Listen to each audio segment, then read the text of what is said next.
Welcome to the Sassy Show. I'm BX Sassy, and today I have a beautiful human on the sofa talking all about entering the scene. I'm here with Inu. Hi. Honey. We met because our paths crossed at an event, a sort of spicy, kinky experience. And you've very generously given me your time to come on and talk more about your experience within shibari, the poly community, and some of your experiences around inclusion in the scene. Mm-hmm. I'm so grateful for you coming on. Thank you for having me. Oh, can we just dive straight in with some let's go for it. Quick fire questions? Yeah, okay. Are you a snorer or a silent sleeper? I think I'm silent, but I've been told I talk in my sleep. You're a chitter-chatter. Apparently at one point, I sat up in my sleep and said, we'll go to Scotland, they'll never find us, and then went back to sleep. I love that. That's an epic thing. Imagine, like, let's go. Dramatic dreaming right there. Yeah. How about feet? So I get the appeal of feet, and I know it's like a big thing in like femdom. I absolutely abhor my feet being touched. You know, I love that for you. Respect the toes, don't want any tactility. I hadn't thought about the femdom dynamic actually, because I'm into feet in the sense that I find them beautiful and I love to give them a massage, and I'm just like, oh, you're so pretty. But yeah, I did do some trampling in my time. I guess foot come into that sort of dynamic. Porn or your imagination? So this is a complicated one. So I identify as like ace. So watching porn is kind of difficult for me because I'm just like, these are people I don't know having sex, which is it's difficult for me to engage with. So I'd say imagination, and that, you know, I grew up on the internet in the early 2000s, so like reading, you know, smut fan fiction that I was way too young to be reading was a thing. That is great. I love that for you. If people are watching, they don't know what ace is, do you mind just breaking it down? So asexuality is defined primarily by the lack of sexual attraction to people, and much like, you know, bisexuality, pansexuality, even heterosexuality, it exists on a spectrum. Like no two ace people are the same. Just to give an example, they can sometimes be split into like 3 very broad categories, like sex repulsed, so people who don't enjoy sex, people who are sex neutral, and people who are very much like sex positive. But again, everyone's experience of that identity is going to differ from person to person. So when I'm on dating apps, people will say to me, oh, why are you on dating apps if you're ace? And it's kind of like, you probably haven't ever met or spoken to an ace person in your life. Yeah. I'm looking forward to talking more about this, but we do have one more quick fire question. Self-care or aftercare? I'm not answering any of these questions straight for you, but like self-care and aftercare, like they kind of flow into each other. Don't you like? Sometimes my favorite part of a scene is like the come down and like the reconnection and coming back to earth with someone. Like there's someone I do rope with, and like some of the most beautiful pictures we take are the ones where I'm not in the air, when I'm just on the floor surrounded by rope, and you can tell like how satisfied and happy I am. But I think knowing what you need in aftercare is also a form of self-care. It's about knowing yourself and what you need to look after yourself. So I'd say it's a little bit of one, a little bit of the other. Yeah. Coming off a scene, like, you know, you have endorphins and like it's a high, right? But knowing what it is that you need to get back to the boring vanilla life is about knowing yourself. And sometimes it's okay to not know what you need, especially if you're experimenting or it's a new experience. But it's kind of about being honest with yourself and like what you need as a person. And I think, especially particularly with new play partners, it can be quite scary to put yourself forward like that, but it's a necessity. So yeah, I'm glad you mentioned that, because I still get very tongue-tied around knowing that I can communicate with someone, that I need reassurance. I need to know that you're thinking of me. I need to know that you were happy with what we did. I find it very difficult to ask that. I don't. I'm very like out the gate blunt to like the point where I think it scares some people off.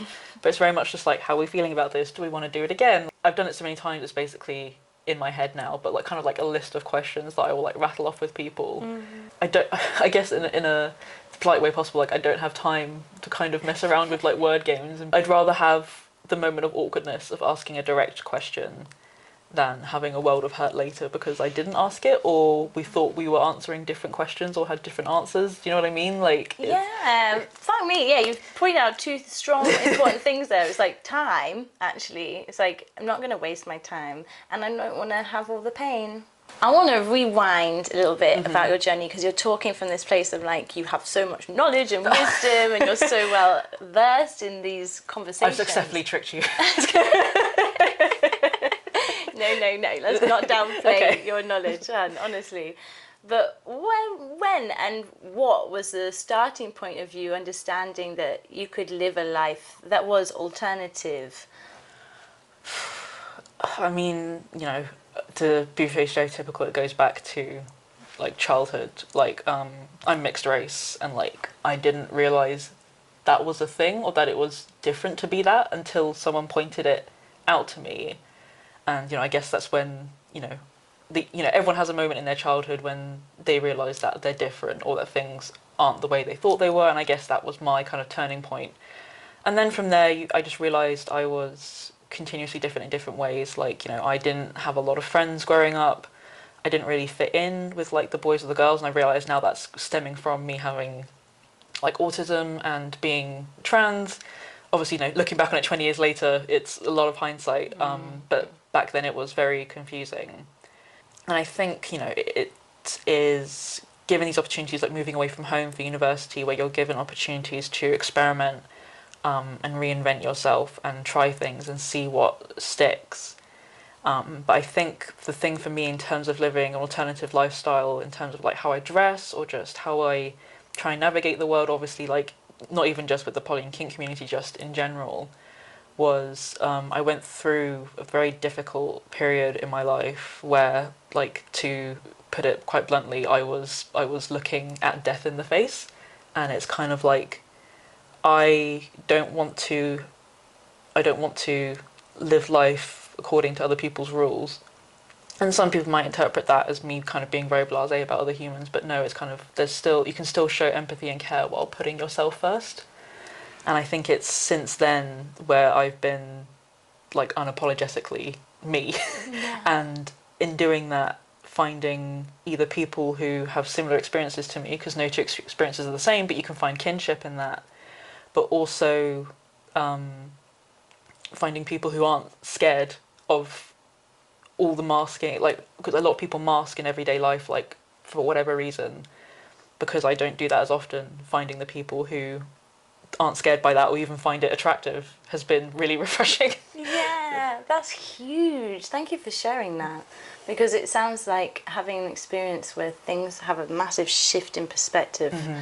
And liberation sounds like something that's also been a trait, of being able to move away and kind of like not give a shit what others think. It's weird because obviously like people are like, oh, you don't give a fuck, and it's like yes and no. Like, it's that fine line between giving like all the fucks to the stuff I care about and the people I care about, but not giving a fuck about, if someone catcalls me in the street, I'm never going to see them again. Like, it sucks in the moment, but I can't let this random person who thought it was funny to yell at someone then dictate how the rest of my day goes. I know that's easier said than done.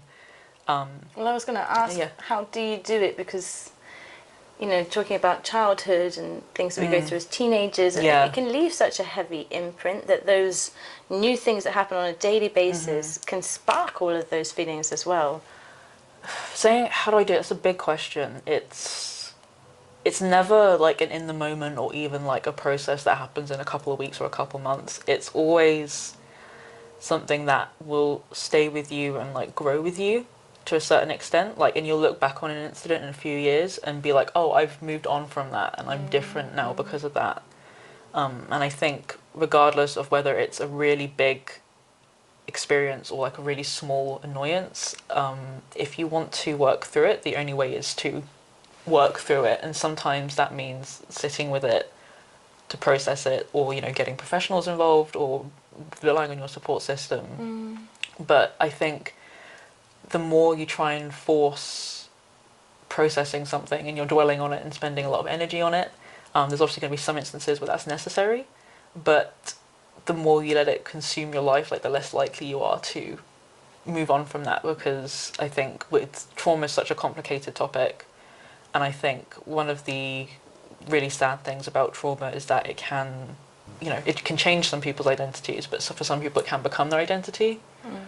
And then obviously when you heal from that, you kind of think, where do I move on from here? And sort of, who am I? Yeah, so I mean, who hasn't gone through something in their life? But if I think about the things that I've gone through, I have to keep reminding myself, at the end of the day, I'm the one tucking myself into bed. I'm the one who's feeding myself. I'm like, at the end of the day, I could have a million friends, a million lovers, and be surrounded by family, but like at the end of the metaphorical day, like I'm all I've got. And so I need to look after me, which it sounds very selfish on paper, but it's... No, it sounds like the rule book that we should all be living by, because it's true. It's like we expend a lot of energy either thinking about how others perceive us or worrying about other people. It's also, it's okay to worry about what other people think about you. It's not a failure of you as a person if you want other people to perceive you a certain way. I think, again, it's one of those things where if that becomes your whole sense of identity, it kind of defeats the purpose of the self if it's dependent on other people. Mm-hmm. The way you talk makes me feel like you spend time philosophizing a little or a lot. I was wondering if we could turn the philosophy-ness towards the kink category. Yes. Is there, there's a common narrative, let's say, when people are like, oh, you're traumatized, and that's when you turn to something sadistic or something within the BDSM world. I know for me that it has been a very healing experience in multiple ways, in ways that are hard to make sense of to the everyday person who can't understand why you want to be choked and pushed against a wall or slap someone else 6 hours in a row. So where do we go in terms of understanding our past and still enjoying the present exploration of kink? So again, it is a very big stereotype that traumatized people live out their trauma or through kink, or that kinks come from trauma. Like, the term daddy issues is like, it's so overused and everyone like uses it as an insult. But I think, even if you do have kinks from trauma, or you are finding some kind of outlet for your, because a lot of the trauma that you can see being perhaps reenacted in a cathartic way in the kink community is very, very complicated, and not a lot of people, even like professionally, are qualified to handle that kind of thing. Luckily I have a great therapist who is very well versed in that, and I've had a great time working with them. That's good. But I think maybe it's acknowledging where it's coming from, because again, if you're not making people that you're playing with or communicating with aware of that, they're not really being given the full picture of you and what you're looking for in that scene. And that's not saying that people are being dishonest with that. I think sometimes it's worth having a conversation with yourself about why you want to do the thing. And it could be as simple as, I like being choked because it feels nice when the air comes back. Like, it doesn't have to be that deep. But I think, like, if I think about the kind of kinks that I'm into, I can definitely see where the catharsis is coming from. And I have, opened up to people about certain experiences I've had, and it's kind of been like the self-awareness of it has not given it a layer of like protection or like a free pass, but it shows that I'm conscious and I'm not using it to self-soothe in a way that is suppressing these feelings. Yeah, or even I'm thinking how in the past ways that I've responded to a certain scene has kind of pushed a bit of trauma onto the person who was facilitating the act, because I hadn't been honest about why I wanted to play out a certain situation. So I definitely respect what you're saying there about the responsibility we have to look at it ourselves, sit with it, maybe wonder why. Well, the best conversation, obviously, I think a theme or mantra I take into poly and kink and stuff like that is communication. That's a very broad word, and we've talked about communication and what that can mean for different people. But the best conversations that you can be having are the ones with yourself, and understanding like why you want this. And if you don't know just yet, that's okay. There's no time limit on these things. But I think it's important to at least like get the ball rolling on certain stuff, especially if you're going to be involving other people in your you know, it could be glorious, but it's still mess at the end of the day. Like, all humans are messy. Yes, humans are messy. Talking of humans, how about your community? Because I tend to find that we have all of these desires, maybe these curiosities, but to actually navigate that landscape, who was it, or which communities did you find welcomed you in and helped give you information? So, I think one piece of advice I would give to people, which is what happened with me when I first joined the kink community in 2018, it was, it can be very, it can be dehumanizing to put kinks first and then people second. So the first munch I ever went to was actually a video game munch. You know, you can go to kink focused munches like rope munch or like primal munches or stuff like that, and you can basically be in a room with people who share the same kinks as you. But it's also good just to meet like-minded people. So that was my first foray kind of into the kink world. I'd say now my main community and like main form of play is actually like in the rope community, and genuinely because like rope, you know, people look at rope and they kind of go, oh, it's like all suspensions or torturous positions, but it's actually a very diverse form of play that facilitates quite a lot of different like people's like needs or just backgrounds into things. And so, you know, that community persisted, and I say community in the sense of like my current circle, that persisted through COVID and has like shifted and changed over time. And so, you know, when people have been around for a long time, they can offer wisdom to the new people coming in. And then when people are new and they're coming in, they can also offer a fresh perspective. And I'm not saying that's something exclusive to the rope community, but it's something about the rope community that has made me want to stay and keep investing time and energy into it and the people in it. I wonder also because it's one of those rare kinks which you do have a lot more meetups that can be daytime and you're sitting around, you have rope, and you have conversations, whereas the other spaces that kink occupy tend to be the play is a lot more explicit. The one thing I've noticed between different kink communities in different areas of the country is that, I mean, I'm not trying to demean any experiences, but for example, you can go to a play night at a venue and there'll be a spanking bench there, right? Or you can just bend someone like over a surface and you can hit them with things. Meanwhile, with rope, you kind of need that.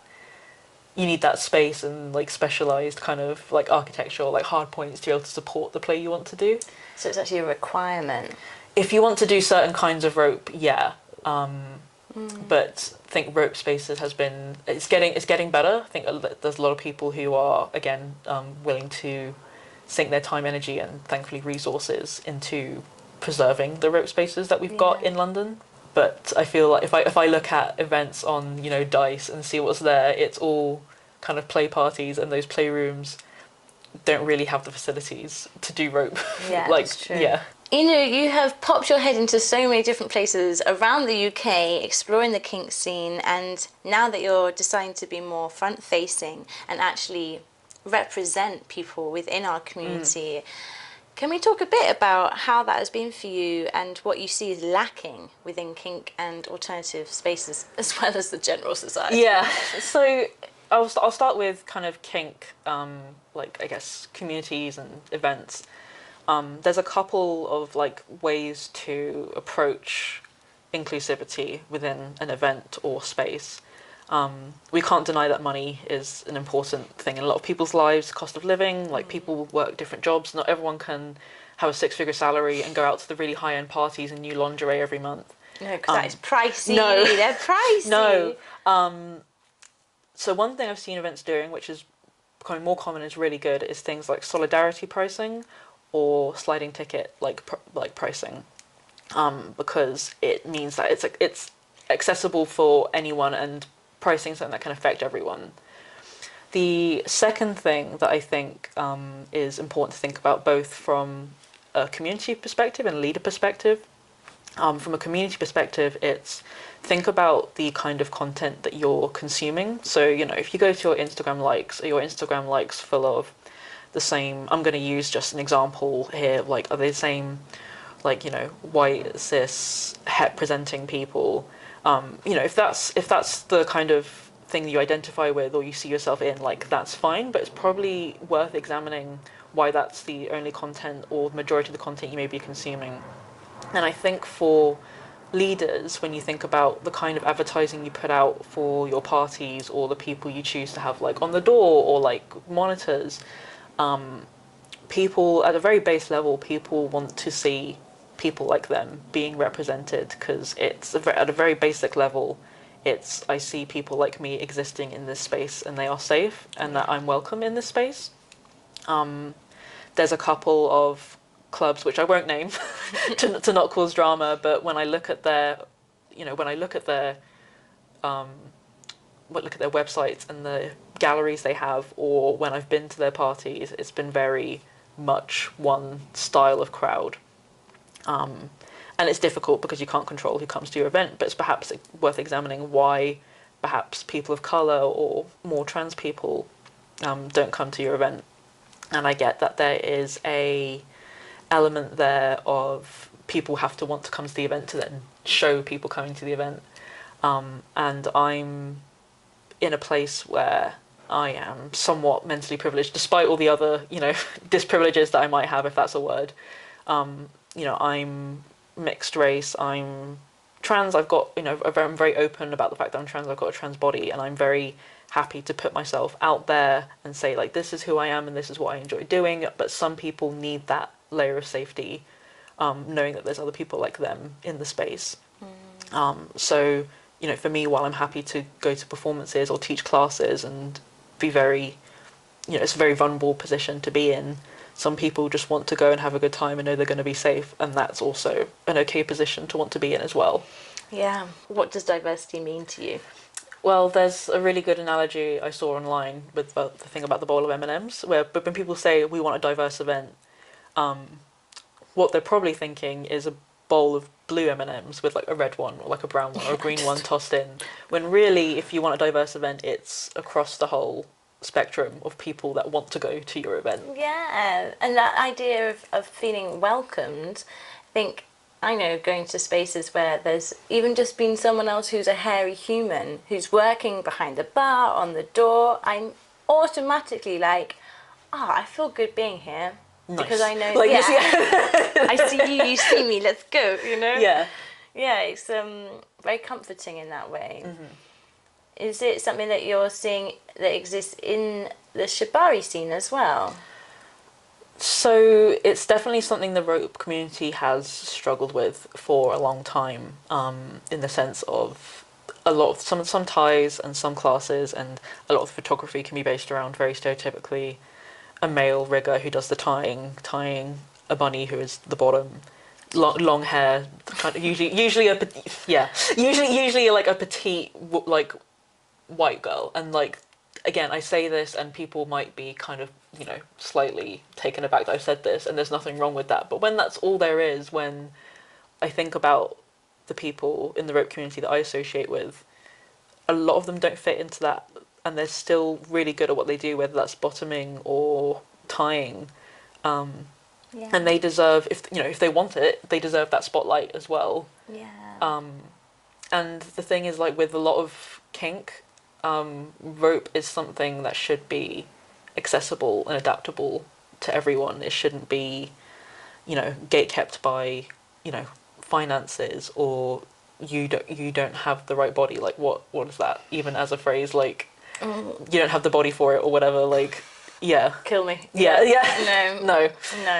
So again, it's a constant battle, and I think it's not one that's being lost or won in a particular way. And I think this goes for like any kind of kink community, to be honest. Not just rope. I'm speaking from rope as an experience. I think people are definitely becoming more conscious of it. And it's, unfortunately, when it's a community that's kind of entrenched itself in a certain way, it is baby steps. But I am hopeful. Mm-hmm. Despite all the misery I'm kind of talking about, I am hopeful. I'm going to hold on to that hope. Yeah. I'm going to sprinkle it out. Yeah. Firstly, before we get into sassy poses, do you mind sharing with our gorgeous audience your meaning behind your name? So, some of you might see me on dating profiles with the name Inu as well. It just means Japanese for dog, because I have some puppy-like tendencies. So I love that, which leads me nicely into this next question. I don't know if you're a pet play kind of person, but... Maybe. What pose do you pull when you're being good? Okay, so when you say good, it's kind of just like, would my mum see this picture on a mantelpiece? I was actually thinking more like... Oh, when I'm being good? Oh, I'm a bit of a brat though, so I don't know. I don't know if I have a good So maybe it'd be like this. Be like this, or like... Okay, if I was told, like, be good or else, let's think. Honestly, like probably a picture of me, like, on my knees with, like, my tongue out. Yeah, I saw that. That was my vision. It was some kind of on all fours or on knees, but the tongue out. I love that. Especially if you've got like some black lipstick or some good lipstick going on. Ooh, yeah. I'll show you some photos after this. Yeah, I was going to say, I want to see visuals. What's your pose for when you're just chilling at home? I'm gonna like just grab this blanket. Okay, and like I just wrap it over myself. Is it? And I'm just cozying up. Oh. I think, you know, cozy. I think I've got a chronic case of resting bitch face, and a lot of people they see me dressed all in black, quite tall, going down the street. But when I'm at home, inside, I am very soft boy. Yeah, so I've never put you down for resting bitch face, but maybe because I'm seeing you in active mode. And you talked about the fact that you are a little bit more front-facing. You have photos going out online. So what would a curious scroller on Instagram see if they just landed on your page? Kind of cross my legs, like shoulders back, like you've got the privilege of like looking at me kind of vibes. Are you a bit of a switch? No, not at all. I'm more of a power bottom. Oh my god, I love that. People tag me as a top or a switch, and I'm just like, absolutely not. Like you're gonna have to top me, but you're gonna have to show me that you've earned the right to top me. Yes, I want to be a power bottom. I've never even heard that expression. It's very much from the gay community, where a lot of like kink terminology has originated. But again, it's that kind of like where, you know, a lot of brattiness comes from, where it's like, you know, show me that you've earned the respect I'm supposed to give you. Yeah. Which can make things difficult when someone is maybe a top, but more of a service top, and they get a bit scared by me. Yeah, maybe I'm a service top. Oh, no, it's good. Like, maybe I'm all of these things. It's so fascinating, actually, when you touched on how the origins actually do stem a lot from gay communities, because I know the traffic light system is also thanks to the gay community. Learn your history. Learn your history. So that stems from the gay community, because there was the things like handkerchief culture, where it depends on the colour you're wearing and the side that you wear the handkerchief on. The colour would indicate like what you're interested in. Yeah, okay. And whether you top or bottom for it. Okay, yeah. Again, depends on the country, because everyone navigated it differently. But we've now, I don't want to say co-opt, because it's still a tool that we use, but people use it in scene. They use it at like traffic light parties with like cups or like wristbands. It's just a very universal system. So yeah, you know, something that I love to bring this conversation to an end is just talking about one thing in society that you deem to be a myth that we can bust right now for our gorgeous sassy audience. Gosh, what's the biggest one that I want to bust? I think because we touched on it earlier, that asexual people aren't robots. Some asexual people enjoy sex, some will do it to help, you know, keep their partners happy, and that's how they derive joy from it. Some people don't want to be touched at all, and some people are a mix of all of that. But when you think about asexual characters you see in media, they're usually robots or like very socially inept people. All asexuality is saying is whether or not you experience sexual attraction with people on like a very broad spectrum. So, you know, when I get questions like, why are you on a dating app if like you're asexual? And I've got in my profile, I'm looking for friends with benefits. What do they think the B stands for? Right. Yeah. We've talked about this as well, like educating yourself, finding out people to follow or listen to podcasts. Like all of these things can give us so much more knowledge, so that we are in an age that is never been better connected. and obviously there's a lot of downsides to things like social media and the influx of information that humans receive on a daily basis. But also there is a wealth of information at our fingertips we really could be using to better ourselves and either find community or better understand the community that we're in. That being said, when someone does ask me a question on a dating app, I'm like, Google's free. So sorry, there's two sides to that. I like that though. It's true. It's like, go ask the internet and then come back and have a conversation with me. I also value the fact that when I first learned about asexual, I also learned about aromantic and arrow for short. Yeah. And it was just those kinds of conversations where I started to recognise what maybe was possible for me and what you can make sense of, because we're also very fluid humans. And I don't know about you, but things that I've enjoyed 1 month, I absolutely despise the next month, or the next year, I'm like, oh yeah, I'll actually fancy trying this for a very different reason to how I might do in another year's time. So giving space for that fluidity and the changes, but also being curious enough to ask the questions and find new vocabulary. Yeah, and the thing is, your identity is defined by you. You know, for example, I'm someone who, for one reason or another, has maybe more sex than people would expect an asexual person to have, and people do call into question that part of my identity, but they don't live the experience. You know, the thing I said before about, you know, you're the one tucking yourself into bed at night, you know yourself best, and your experience is not going to be the same as someone else's. It's going to be, everyone comes from different places, so even if there's similarities, it's all going to be, you're going to reach the same point by a different road. That doesn't mean that anyone's journey is like less valid, but also it's okay if that identity does change, or you find, you know, labels, they're useful and also the bane of our existence. It's okay to change a label, or to be like, actually it's, you know, again, it's fluid. I'm someone who's had top surgery, so people go, oh, you're pretty secure in your gender, you're a dude. And I'm just thinking, well, there's some like, you know, look at Undressed Today, like, not very stereotypically masculine, but it's very much just like exploring things and seeing what fits for you. A label should be descriptive, not prescriptive. You don't have to box yourself in. The label should ideally be either a banner for you to kind of like live under and be like, there are other people like me like this, or just a very quick way to point someone to how you might feel. But if you're getting close with people and you're talking about your identity and how you feel about things, they're going to get the full story, and it doesn't really matter what label or like flag you have. So yeah, that's true. Like, thinking the flags are really useful to be like, oh yes, I know you, like, you know me. Yeah. It's a nice little like, but actually you're right, the whole the way that we can connect as humans often is just through having a good old chit chat. Being like, yeah, let's get to know each other and not throw the judgment. Try as hard as possible not to have any preconceived ideas about someone. Just let them be themselves, and you can be explorative together as well. Yeah.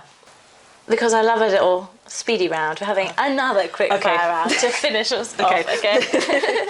So, you know, when do you feel most confident? When I'm wearing some like big heckin' stomping boots and I've got black lipstick on. Yeah. It's a style, isn't it? Someone made a comic, I can't find it again recently, but basically saying like, you know, when I put on a skirt or I put on makeup, that's my battle armour for the day and how I go out into the world, and that's how I feel about it. So we do need to have a little moment just to appreciate should I stand up and do it? Okay. I love the pockets. The fishnets are coming through. We've got a collar. We love practicality here. It's got a... Honestly, I have so many friends who die for a pocket. A pocket changes everything. I hate carrying bags. Bum bags at play parties, best friend. Yeah, they are. I was so against them for ages, and I was like, fuck, this is the most useful thing I've ever worn. Thank you for showing off your clothes. When do you feel most liberated? I feel, and this is going to be very paradoxical, I feel most liberated when I'm in rope. When I'm, you know, I'm being restrained, I'm being put into a particular position because I've chosen to be there, and I know that a single word can stop it if I want to at any time. It's paradoxical because even though I'm in a position where I'm giving up power, it's knowing that I've been the one to choose to give it up and I can take it back at any time. And I think that's probably one of the things I love most about rope, is that it is, in surrendering, I feel so much more powerful than I do in like vanilla life. Yeah, man. The next taboo we need to break is... I still see couples, like gay couples, for example, scared to hold hands in public. And whenever I do see it, I'm like, oh my god, my heart. I think it's just like people should be able to, I'm not saying have full-on make-out sessions at like the school gates, but like be able to express PDA as who they want, with how they want to do it. Wherever they are. Yeah, I feel you. So I'm very conscious of some of the risks it like come with, you know, going out and wearing what you want and being with who you want. But again, it's one of those things where like it's my life to live. It sounds really simplistic, but that's what it is. And I think that's my superpower, is just doing what I want, which is to boil it down to that. Yeah, and it does feel like a superpower, and it's a superpower that I want so many other people to realise is within them. The more we can live with this sense of agency, of choice, and the more we do that and we see that, the less I think we're a minority in it. Mm-hmm. Hopefully. That's the hope. But I guess the benefit of there being thousands, if not hundreds of millions of years of human history, and there being 7 billion other humans in the world, is that you're unique, but you're probably not going to be alone in your experience. That actually puts a lot of shit in perspective, that we are one of maybe trillions of billions of humans that have lived through this planet. Bloody hell. Whenever I have poly can be quite complicated for communication, but I always tell myself I can't be the only person who's gone through this scenario. Yeah, yes. And it's true. There is a big community out there for poly. Yeah. Like everything else. My final question to you is, what's the best thing about being you? I feel like with me, you get the best of both worlds. Like, you know how I was saying, like, on the outside, I'm like, you know, I think I put this on my dating profiles. I'm a top in the streets, but a bottom in the sheets. And I think that's the best thing about me, is that you get the very type A personality, the person who's very organised and on it and very blunt. But you can also come home to the soft boy who just wants to cuddle and is very affectionate. Yeah. Oh. Partner privileges. So go find the dating apps. Yeah. Oh, that's delightful. And I love that also shows a security in yourself for all those parts of yourself too. Because I think often we can be scared to show a vulnerable side. It's good to be soft. Yeah. And I think someone said, you know, there's strength in softness in the world that we live in. Still finding the room to be soft and caring and not, you know, hardened and cynical. And again, I might be a bit hypocritical here in terms of like the skepticism that I exercise in my life, but being someone who is still kind and soft and giving in a world where those traits aren't necessarily rewarded is like a massive show of strength. Yeah, it is. And it's serving you too. Yeah. In a way. Because I think when we're stuck in anger and bitterness, as you said before, it's like we can get in that mentality of like, we're this and it's shit. Whereas I feel like you embrace this mindset of, I am all these things and it's fucking fabulous. Yeah. And I love that. Thank you so much for coming on and talking to us about all these sassy topics. Thank you for having me. If people are curious about your work, can they find you online? Yes, so I have an Instagram. It's I'm going to spell it out for you guys literally. It's spelled XSHIBARINUX, so shibari with an X on either end. Love that. You can also find me on FetLife, xpuppy_princex on there as well. Puppy. And you know, if, you can find me at rope spaces like Anatomy and Studio Ma. You know, I frequent parties like Riot and Joyride. If you see me, come say hi. All the parties, all the parties. Thank you so much for coming on. I really enjoyed this.